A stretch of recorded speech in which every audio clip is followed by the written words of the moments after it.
Don't be Hey guys, so I thought I would continue as I mean to go on and record another video for you today. So today's video is going to be top 5, maybe 7 books that I felt helped me in my self-love journey, personal development, yada yada yada. Especially 17, and just in general, like some of the books that have probably impacted me most. I'm still deciding what this channel is going to fully be about, but a lot of what I love to do is about personal growth, self-acceptance, self-discovery, self-expression.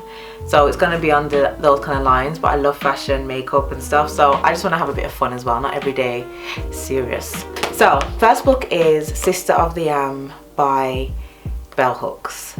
This book fully changed how I felt about self-love and myself. Like, I felt what she wrote was about me, and this actually inspired me to make my first documentary called Love Doc, which I'll link below, the trailer to anyway. It's not available online yet, and it was all about finding out the practices of everyday women. I really hate the term self-love because it just sounds so fluffy. It's like, yeah, do affirmations, blah blah blah, but it's like there's a hardcore side to it, and it's about, you know, really embracing who you are, good and bad. And I just met some really amazing women who were determined to do the work.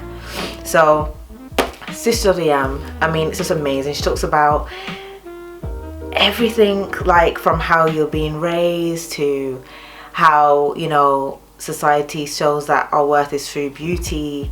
And, you know, she talks about that, you know, women have a quality of heartbrokenness. And I love one chapter, it's about truth telling, and how in a lot of, especially black women's lives, truth telling is actually used as a weapon. So it's like, you know, when someone tells you about yourself, but it's almost allowed because it's the truth, but it's actually a weapon that we use to like wound each other.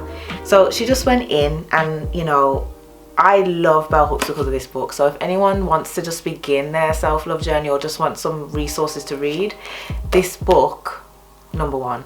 Like, I've even quoted it in like self-love workshops I've done because it's just so beautifully written. And even the titles like Healing in the Darkness, and yeah, it's just beautiful. I would even look at this, look at the noted pages, because it's just so good. Like, seriously, I'm looking for like something to read to you guys, but I don't even want to spoil it. She even talks about subtle ways that people show that they don't love themselves, like overworking, or she says there's an overconsumption, like to overeat or to shop, so overspending. And I was definitely seeing those traits in my own life.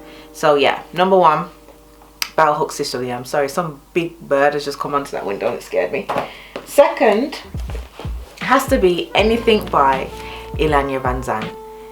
Like, Iyanla Vanzant, I feel like, is my spiritual godmother, like with fairy lights around her. Like, I've loved her from a very young age, before she kind of got onto TV with Oprah and things like that, because she was just so, I don't know, just her words just touched my heart. And you can see literally by the state of this book that it's been used for a very long time. Like, through uni, this book got me through. And I love Faith in the Valley because it's just like little one-page things and like topics with a prayer. So like, for example, you can just open it anywhere. Look, I'm on page 155, which is about commitment, and then there's an affirmation: I am standing firm in this decision. Like, boom, such a good book. And again, one day my soul just opened up, and it's 40 days and 40 nights towards spiritual strength and personal growth. Again, I felt like at the beginning it was hard to articulate what I needed or what I wanted, even like spiritually, or to pray or to talk or to meditate. And I feel like she just articulated it so well, and it's like in theme, so whatever you're feeling, you literally can just go look it up. I actually had the pleasure of meeting Iyanla Vanzant, and what was just so amazing about that experience was that, obviously to see her in person, but one thing she did say was, follow the dream and not the healing. And the things that you have to heal were going to come up anyway. And I think that was such a big learning for me in my journey, because I used to be so focused on the personal development, like I need to be this person, like it's not what it's about. It's about self-acceptance and compassion, and the healing was the focus rather than life. Do you know what I mean? You have to live your life and the healing will happen anyway.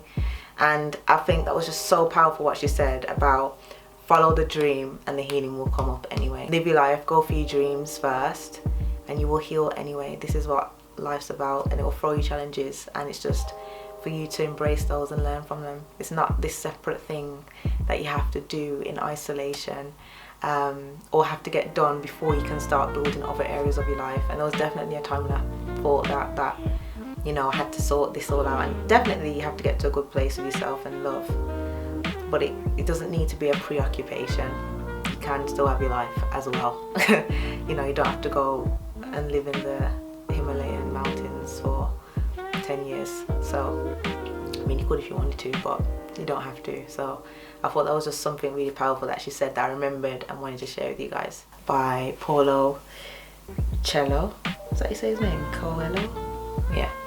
And a wicked book. I don't want to give it away, but it's written in a story form, so it's not, you know, quotes or anything too deep, but so beautifully written and just really makes you think about life. So yeah, amazing. It's reminding me of something I read very, very recently, and it's going to annoy me because I gave the book to my dad. Celestine Prophecy. I find that it's kind of like in this range with this one, being a book that's spiritual but has a really well written story that you can follow, and it's not so in your face, if that makes sense. Year of Yes by Shonda Rhimes. If you don't know who Shonda Rhimes is, she's an amazing TV and film writer, like goals for me, being in that industry. And she wrote things like How to Get Away with Murder, Scandal, and Grey's Anatomy. And she basically just spoke about a year that she overcame her challenges and how. And one of them for her was being so busy. Obviously she's very far in her career, and it was making time to like spend with one of her children. She has 2, and it was like 10 minutes of play.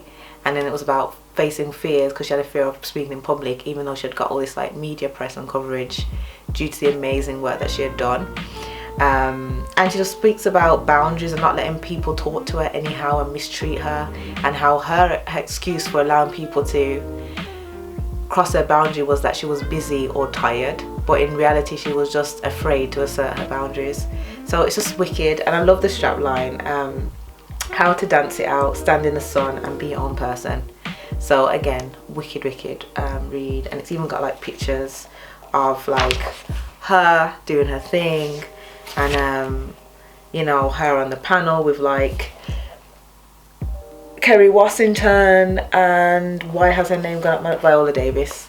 So it's just bays and bays and bays, but she's just such a talented person, and it was just nice to know that even someone who is, you know, seen as made it in their career or life still had those struggles and still was working through them. Sometimes I feel like you have to get there first, then you can kind of do certain things. It's like, nah, but she's killed it in one area, but obviously there's other areas that she's still working on. So it's a journey, which was nice. Beanie Brown, I don't know if you can see that one. There you go. And it's called Daring Greatly, and it's all about how to be courageous and vulnerable. And I think vulnerability is something that's not really,